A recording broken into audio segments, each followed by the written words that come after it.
Merhaba arkadaşlar. Eylül saçını kestirecek. Eylül heyecanlı mısın? Bakalım saçı nasıl olacak? Teyzesi kesecek. Şimdi saçını çözüyor. Birazdan başlayacaklar. Saçlarını kestirmeye mi geldin teyzene sen? Ay çok güzel olacak. Evet. Çok ısıtı zaten. Ona tattıracağım. Biraz kestirirsek böyle buralarından şuralardan daha güzel uzar değil mi? Evet.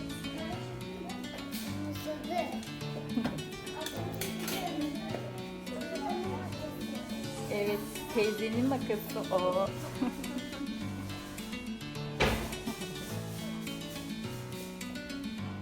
Ne oldu?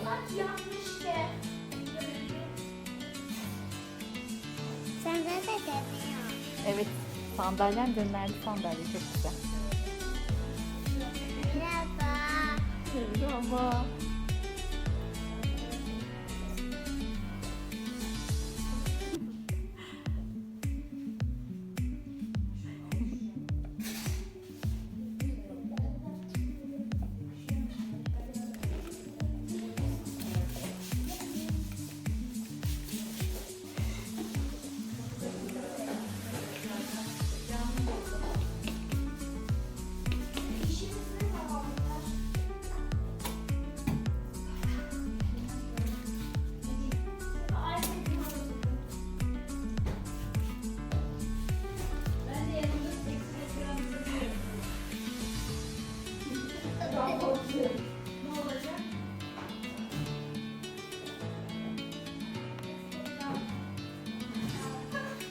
Heyecan.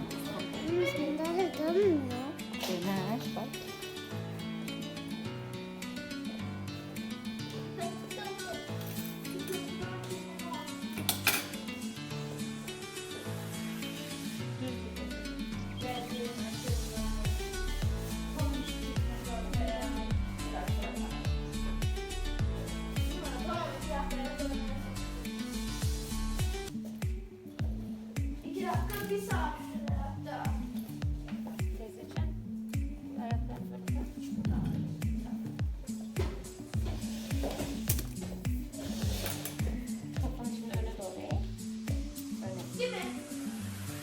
Biraz daha iyi.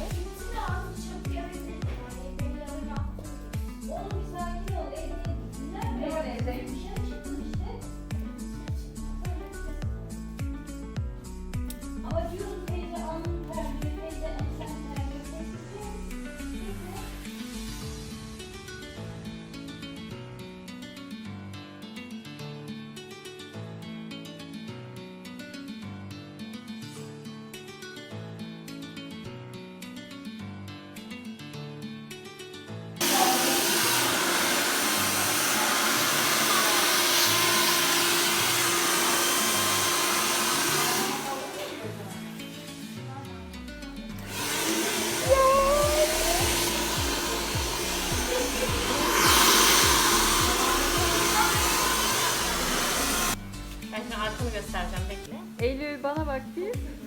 Ya. Bak bakayım ona. Şu an çok azaldı. O aynaya bak teyzeciğim, arkaya dön.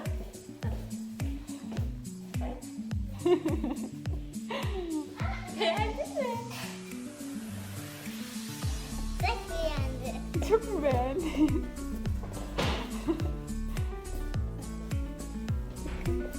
Şöyle koş gel bakalım bir. Saçların uçuşacak mı?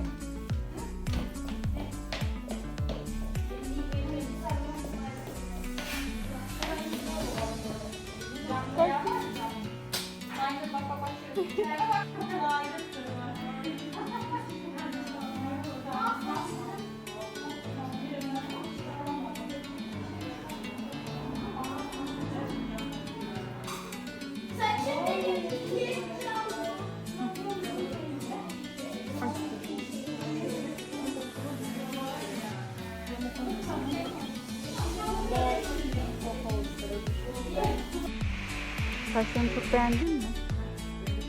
Dön bakayım arkamda. Kulağım acıyor. Yeni geldik de o yüzden.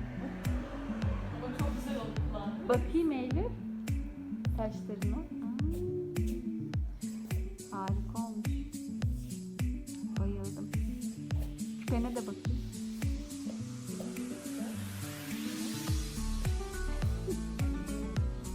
Tamam tamam.